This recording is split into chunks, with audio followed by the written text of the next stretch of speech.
آج میری طبیعت ذرا سی خراب ہوئی تو میری ساس کہنے لگی، چلو بیٹی تمہیں ڈاکٹر کے پاس لے چلو، لگتا ہے کہ تمہیں ڈاکٹر کے پاس جانے کی سخت ضرورت ہے۔ اماں کے کہنے پر میں تیار ہو گئی۔ وہ مجھے ڈاکٹر جمیلہ کے پاس لے گئی، جنہوں نے میرے ٹیسٹ کیے۔ پھر بولی، تمہیں الٹرا ساؤنڈ کرنا پڑے گا، بنا چیک اپ کے رزلٹ دیکھنے میں کچھ نہیں کہہ سکتی۔ تھوڑی دیر بعد ایک لڑکی آئی، اس نے مجھے لٹا کر میرا الٹرا ساؤنڈ کیا اور پھر مجھے واپس بھیج دیا۔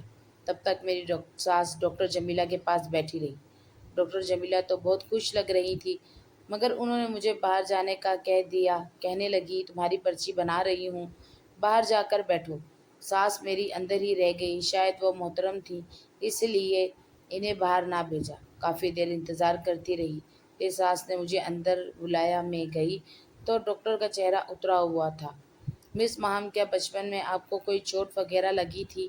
نہیں ڈاکٹر صاحبہ، ایسی کیوں کہہ رہی ہیں آپ؟ اس لیے کہ آپ کے لیے ایک بری خبر ہے۔ وہ کیا؟ میں نے پوچھا۔ وہ یہ کہ آپ کبھی بھی ماں نہیں بن سکتی، آپ میں بچہ پیدا کرنے کی صلاحیت نہیں ہے۔ یہ ایک پیدائشی نقص ہے جس کے بارے میں آپ کو تفصیل سے نہیں بتا سکتی۔ بس اتنا کہوں گی کہ آپ میں بچے پیدا کرنے کا نظام موجود نہیں۔ ڈاکٹر صاحبہ کی بات سن کر میرے اندر تو کچھ ٹوٹ کر رہ گیا۔ میں نے سوچا نہیں تھا کہ زندگی اتنی بڑی محرومی لیے میرے سامنے کھڑی ہوگی۔ میں وہیں پر بیٹھ کر رونے لگی، آنکھوں سے ٹپ ٹپ بہنے لگے۔ میں نے آصف سے محبت سے شادی کی تھی۔ اب وہ اپنی ماں کو سناتے تھے، وہ کہتے تھے کہ میری ماں جو کہے ان کی بات ٹالنا نہیں۔ اب مجھے لگ رہا تھا کہ اب اس گھر میں میری جگہ نہیں بچی۔ جب اولاد ہی نہیں پیدا کر سکتی تو پھر مجھ جیسی عورت کا آصف کی زندگی میں کیا کام؟ ان کے ماں کو تو بچوں سے محبت تھی۔ میں وہیں بیٹھے رونے لگی۔ دل چاہ رہا تھا کہ زمین پھٹ جائے اور میں اس میں سما جاؤں، یا آنکھ ہمیشہ کے لیے بند ہو جائے۔ رو رو کر میرا برا حال ہو گیا تھا۔ ساس نے تسلی دی، بیٹا فکر کیوں کرتی ہو، میں تمہارے شوہر کو کچھ نہیں بتاؤں گی۔ ساس کے اس رویے پر میں حیران رہ گئی۔ ویسے تو وہ بہت کرپٹ عورت تھی، مگر آج ان کا رویہ ہمدردانہ تھا۔ پھر کچھ وقفے کے بعد بولی، بیٹا اگر تم کہو تو میں تمہیں رشیدہ بیگم کے پاس لے جاؤں۔ جانتی ہوں رشیدہ کے پاس جتنے بھی باج لوگ آتے ہیں ان کے ساتھ کوئی نہ کوئی مسئلہ ہوتا ہے، بچے پیدا نہ کر سکے یا پھر بچے مرے ہوئے پیدا ہوں۔ رشیدہ کی دوائی سے سب ٹھیک ہو جاتا ہے، وہ صرف 7 گولیاں دیتی ہیں اور بیٹی اس کے بعد مانو تمہارے گھر میں خوشخبری پکی۔ یہ ڈاکٹر لوگ تو جھوٹ بولتے ہیں، ان کو تو بس اپنا پیسہ کمانا ہے۔ اس ڈاکٹرنی کا خیال ہوگا کہ میں تمہارا مہنگا علاج کراؤں، تبھی یہ ایسی باتیں کر رہی ہے۔ مگر تو فکر نہ کر، میں تجھے رشیدہ کے پاس لے کر جاؤں گی، اس کی گولی کھا کر تو ایک نہیں کئی بچے پیدا کرے گی۔ ساس کی بات سن کر میں خوشی سے کھل اٹھی۔ انہوں نے بتایا کہ بیٹی راحیلہ کو بھی انہی کے پاس لے کر گئی تھی۔ رشیدہ بیگم کی 7 گولیاں کھانے کے بعد وہ اسی مہینے حاملہ ہو گئی تھی۔ میرے دل میں امید کی کرن جاگ اٹھی۔ شام کو اماں نے کہا تھا کہ میرے ساتھ رشیدہ بیگم کے ساتھ چلنا۔ میں بے چینی سے شام کا انتظار کر رہی تھی۔ شام ہوئی تو ساس نے مجھے چادر اوڑھنے کا کہا۔ ہم لوگ دونوں رشیدہ بیگم کے آستانے نما مکان میں پہنچے۔ رشیدہ بیگم کے پاس واقعی کئی عورتیں بیٹھی تھیں۔ ان عورتوں میں سے 4-5 کے ساتھ میں نے بات کی تو پتہ چلا کہ وہ بھی رشیدہ بیگم کے ساتھ گولیوں سے ٹھیک ہوئی ہیں اور وہ ان کے بچے بھی پیدا ہوئے ہیں۔ یہ سن کر میری تو ساری فکر جاتی رہی کہ جب اتنی عورتوں کا علاج ہو چکا ہے، میری تو شادی کو ابھی 2 مہینے ہی ہوئے ہیں۔ بہرحال رشیدہ بیگم کے پاس گئی تو انہوں نے شفقت سے مجھے دم درود کیا اور پھر 7 گولیاں مجھے دے کر بولی، بیٹی یہ گولیاں پابندی سے کھا لینا، ان میں سے ایک بھی چھوٹنے نہ پائے، اور ہاں ساتھ میں جو دعائیں بتا رہی ہوں وہ لازمی پڑھنا۔ انہوں نے گولیاں مجھے تھماتے ہوئے کہا، مگر میرے ہاتھ سے گولیوں والا شاپر میری ساس نے لے لیا۔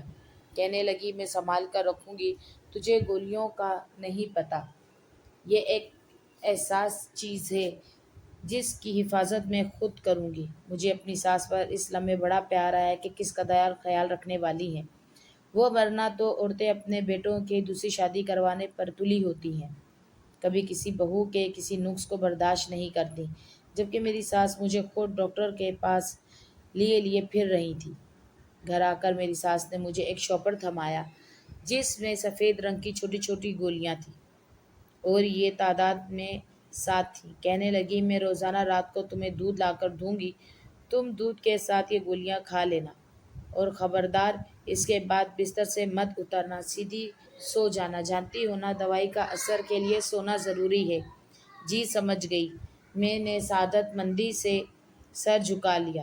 میری ساس کمرے سے چلی گئی تو میں بیٹھی سوچنے لگی کہ اللہ نے مجھے کس قدر مہربان عورت عطا کی ہے جو بالکل ماں جیسی ہے۔ تھوڑی دیر بعد آصف آ گئے۔ میں نے ان سے اس بات کا ذکر نہیں کیا، وہ بھی کچھ نہ بولے، جیسے انہیں میری کسی بات سے غرض ہی نہ ہو۔ البتہ جب یہ پتہ چلا کہ میں کبھی ماں نہیں بن سکتی تو ان کے چہرے پہ ناگواری کے تاثرات ضرور دیکھے تھے۔ اسی رات میں نے ایک سفید گولی منہ میں رکھ لی، مگر گولی منہ میں رکھتے ہی میری طبیعت خراب ہونے لگی۔ ایسا لگا جیسے میں نے کوئی عجیب زہریلی چیز کھا لی ہو، مگر پھر اپنی اولاد کے لیے مجھے اتنا تو کرنا ہی تھا۔ میں نے بڑی مشکل سے یہ گولی اپنے حلق سے اتاری، اب بس انتظار کر رہی تھی کہ کب یہ مرحلہ گزرے اور کب میں اپنے شوہر کو خوشخبری سناؤں۔ یوں ہی 2-3 دن خیریت سے گزر گئے، مگر میں ایک بات سے سخت پریشان تھی۔ میں جب بھی صبح اٹھتی میری قمیص پر کالے رنگ کے دبے لگے ہوتے، ان داغوں کا نشان بھی سمجھ میں نہ آتا کہ یہ کیسے لگا ہے۔ اس کے علاوہ میرا سر بھاری ہوتا اور پورے جسم میں درد ہوتا۔ اس چیز نے مجھے پریشان کر رکھا تھا، مگر میں اپنی ساس سے کچھ نہ کہتی کہ کہیں وہ دوبارہ مجھے کسی ڈاکٹر کے پاس نہ لے جائے۔ ویسے بھی وہ میری بہت خیال رکھتی تھی۔ آج میں بہت خوش تھی کیونکہ میرا کورس مکمل ہونے کو آیا تھا۔ میرے پاس اب صرف آخری گولی رہ گئی تھی۔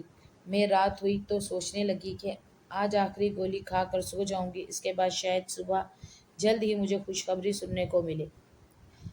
اسی خوشی میں گولی میرے ہاتھ سے گر گئی۔ رات کا وقت تھا، کمرے میں ہلکا ہلکا اندھیرا تھا۔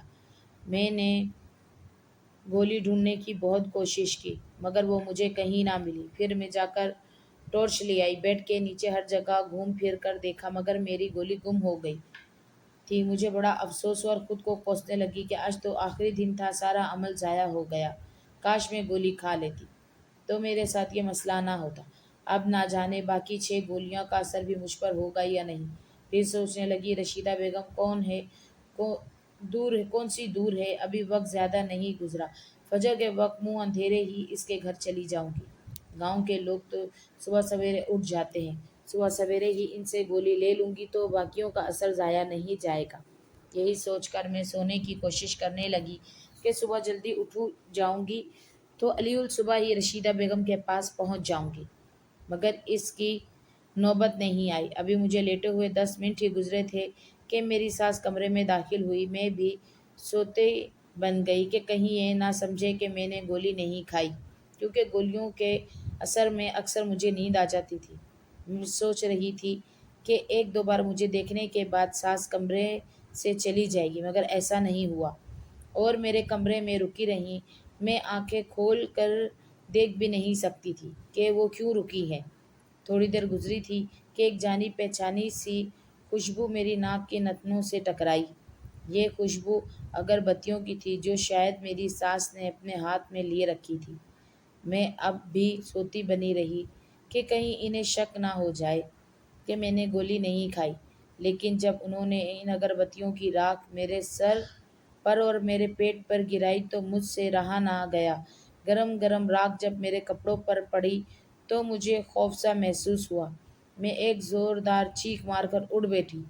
مجھے لگ رہا تھا جیسے میں کوئی ڈرامہ خواب دیکھ رہی ہوں۔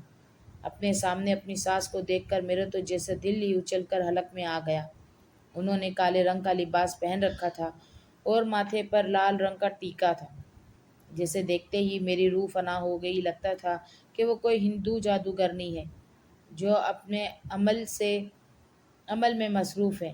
مجھے اٹھ کر چیختا چلاتا دیکھ کر گھبرا گئیں۔ بولی خاموش ہو کر لیٹ جاؤ، ابھی مجھ سے سوال جواب مت کر۔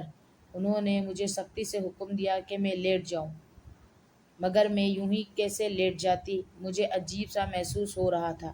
ان کے اس عمل سے مجھے الجھن ہو رہی تھی۔ کمرے میں پھیلی بدبو سے میرا دم گھٹ رہا تھا۔ اس سے پہلے کہ مزید چیختی